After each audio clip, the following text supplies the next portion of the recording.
The film opens by showing Shuri trying to create heirloom plants as we know in the first Black Panther film and has destroyed all of the heirloom plants owned by Wakanda. T'Challa, who is dying right now, really needs this plant. Shuri also tries to take advantage of all the technology owned by Wakanda, but unfortunately he also fails. Queen Ramonda came to see Shuri and said that King T'Challa had died. The family and all the people of Wakanda, of course, mourn the death of King T'Challa. They also accompany the Black Panther to his final resting place. 1 year later, Queen Ramonda attends a United Nations meeting and during the meeting, Wakanda is under pressure from other countries to distribute Vibranium as promised by King T'Challa. However, Queen Ramonda also explained that Wakanda had agreed not to share Vibranium with the outside world. He was afraid that in the future the Vibranium would be used as a weapon to attack each other. This decision was also taken on the basis of the consideration that Wakanda has now lost the Black Panther as their protector. However, don't think that Wakanda is now weak, they are actually strengthening their defense even more to protect the Vibranium. They managed to catch the soldiers sent by France to steal the Vibranium located in the Wakanda Vibranium mine. With evidence of the soldiers' arrest, Queen Ramonda emphasized to all countries not to mess with Wakanda, let alone dare to exploit Vibranium illegally. However, the CIA agents use a new Vibranium detection device. In a Vibranium expedition in the sea according to the directions from the detector, they also managed to find the Vibranium mine they have been looking for. Several divers were then ordered to go down and inspect it. But one by one the divers suddenly mysteriously disappeared. Not long after, from under the sea suddenly a singing voice was heard which then hypnotized all the crew members to throw themselves into the sea. After that, mysterious people with blue skin got on the ship and killed all of CIA's agents. And hundreds of people died in the event. Only the head of the mission named Valentina managed to escape from that incident. As a result of this incident, CIA's agents accused Wakanda of being the perpetrator in the massacre. That night, Queen Ramonda invited Shuri to burn their white robes as a sign that they had accepted the death of King T'Challa. But Shuri refused because in truth she still had not let the king's death go away. Suddenly appearing from the direction of the lake, the leader of the Blue Skin Squad that had previously attacked the agency. Queen Ramonda and Shuri who saw this were of course surprised because Namor could easily get past the sophisticated security in Wakanda. They came to protest against Wakanda, and blamed the king's decision to announce Vibranium to the outside world so that many wanted to steal it. The leader of the Blue Skin Army asked Queen Ramonda to catch a scientist who created the Vibranium detection device. And threatened Queen Ramonda if he refused then he would not hesitate to bring his troops to attack Wakanda. The next day Shuri and Okoye go to see Agent Rose to find out the identity of the scientist named by name. And from Rose's agent, they also received information that the scientist who had created the Vibranium detection device was in fact only a MIT student named Riri Williams. Shuri then invites Riri to come with them to Wakanda. Before leaving Riri takes Shuri and Okoye to her base to pack up things. That's where Riri keeps all the results of her research. But just before they left, the FBI suddenly came and surrounded Riri's headquarters, but Yuri managed to escape using a motorbike, Okoye using Riri's car while Riri wore an Iron Heart costume, and they managed to escape from the FBI's pursuit. Okoye, who at that time survived alone because he was unable to face all of them, finally lost, and the Namor troops immediately kidnapped Riri and Shuri. The two of them were taken to a kingdom on the seabed known as Talakang. Then Okoye reported the incident to Queen Ramonda, but the queen did not accept that reason so that Okoye was finally fired from Dorami. After that Queen Ramonda went to meet Nakia who now lives in Haiti. She told Nakia that Shuri had been kidnapped. And he asked for Nokia's help to find Shuri. It didn't take long for Nakia to immediately get information about the whereabouts of the Talakang kingdom from local residents. At the same time, Shuri was met with Namor, where Namor told Shuri about her origins.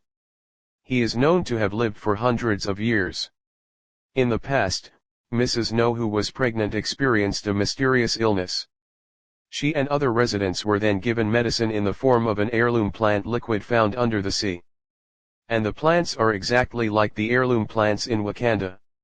However, all residents, including Mrs. Namor, who drank the heirloom plant, suddenly turned blue and had difficulty breathing when they were on land. That's why Namor was finally born in the sea, and he officially became the first human born after this mysterious event. But in the end he was born as a special child. He was equipped with special powers and small wings on his legs just before his mother died. Namor's mother said that she wanted to be buried in her hometown. That's why Namor and the others had to go up to the surface to bury her mother. But when they came to the settlement, they were surprised to see that many residents of the settlement were used as slaves by the Spanish colonial army. This also made Namor angry, and he immediately slaughtered them all. Since then Namor really hates humans and he has a great desire to rule the world.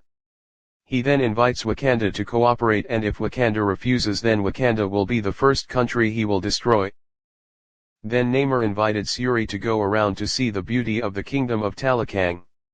He also even gave a bracelet to Shuri because he was the first human to see the kingdom of Talakan. In the middle of their conversation, the number suddenly got a call from Ratu Ramonda. It turned out that it was just a strategy because after Namor left, Nakia came to save Shuri and Riri. What Nakia did was considered a war challenge by Namor. He also gathered all his troops to attack Wakanda. Not long after, Namor and his troops managed to break through Wakanda's defense wall. Attacks were launched from various directions to make Wakanda feel very overwhelmed. Queen Ramonda, who saw this, immediately ordered all her troops to immediately evacuate the residents who were still safe from the attack. Shuri, who came by plane, immediately aimed at Namor, but she found it difficult because Namor moved very fast. While in the water, he then threw a water attack which made Queen Ramon and Riri William finally drown. Queen Ramonda, who was still conscious, tried to save Riri, but it was unlucky that it killed her. However, Namor did not regret what he had done. He even vowed to return. The death of Queen Ramonda automatically makes Shuri the sole heir to the throne. Shuri didn't want to grieve for too long. She tried to continue her research on heirloom plants so she could get the Black Panther's power to avenge the attack. This time Shuri used a piece of the name bracelet because she thought that the bracelet might also be made from an heirloom plant. Besides that, Shuri and Riri also worked together to make various kinds of weapons. Shuri completed the new Dora Milaje's costume, which of course was equipped with various weapons and defense. Riri also did not want to lose. There, she also tried to upgrade the Iron Heart costume so that it could be used in battle. It was unexpected that Shuri's struggle was not in vain. She finally managed to find the right formula to revive this heirloom plant. Nadia then dissolved the plant and drank it to Shuri. According to tradition, Shuri was then sent to the world of the ancestors, but there she did not meet Queen Ramonda, but met his cousin, namely Killmonger. Shuri saw Killmonger, of course, was surprised and angry because he seemed to have been abandoned by his ancestors. Moreover, he also really hated Killmonger, but Killmonger said that the only reason they met was because they were both the same.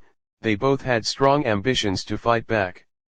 Revenge, and said that all the previous Black Panthers were weak people, so he burned all the heirlooms so that there would be no next Black Panther. But now he finally finds the soul of the powerful Black Panther in Shuri's body. After that, Shuri wakes up and is angry because she did not meet her ancestors. Nadia thought that their experiment had failed. However, it turns out that Shuri really has gained the power of the Black Panther. With that power, Shuri is even more sure of revenge. The next day, all the Wakanda troops were preparing to attack the Talakang kingdom. The Wakanda troops finally departed for the Talakang kingdom by using a ship. Arriving in the middle of the sea, Shuri lured the Namor and his troops to rise to the surface. As a result, the battle between the two finally began. Wakanda immediately launched a barrage of attacks, but they didn't expect that there were so many counter troops from other directions. Riri William in the Iron Heart costume and Shuri in the Black Panther costume came face to face with an unexpected name. Shuri managed to trap the Namor by luring him into the plane that he prepares to dry Namor. Shuri plans to take Namor to the desert so they can fight there, knowing that Namor has been captured by my mother immediately invites the Wakandan troops to retreat. But Namor managed to blow up the ship's engine so that the Wakandan troops couldn't go anywhere. In that situation the counter troops managed to turn things around and surround the Wakandan troops. And at the same time Namor and Shuri were seen having a duel in the middle of the desert heat. Namor, who was very strong, was still able to survive and he even managed to stab Shuri with a spear. After that, Namor rushed back to the sea because he really needed water, but behind him, Shuri managed to remove the spear from his body and burn Namor's body. When Shuri was about to kill Namor, he suddenly had a vision from Queen Ramonda. The queen asks Shuri to free Namor because he doesn't want bloodshed between them. Namor finally gave up on Shuri and agreed to an alliance with Wakanda. Thanks to this decision, the Wakandan and Talakang forces became allies and eventually made peace. Wakanda finally returned to owning heirloom plants. Before leaving Wakanda, Shuri gave a gift card to Riri as a farewell gift in Talakang. Ramonda is annoyed at Namor because he has given up on Wakanda, but explains that one day Wakanda will definitely need the help of a tailor. Shuri was visiting Nakia in Haiti, where Shuri burned a white robe as her mother wanted as a sign that Shuri had agreed to leave her mother and brother.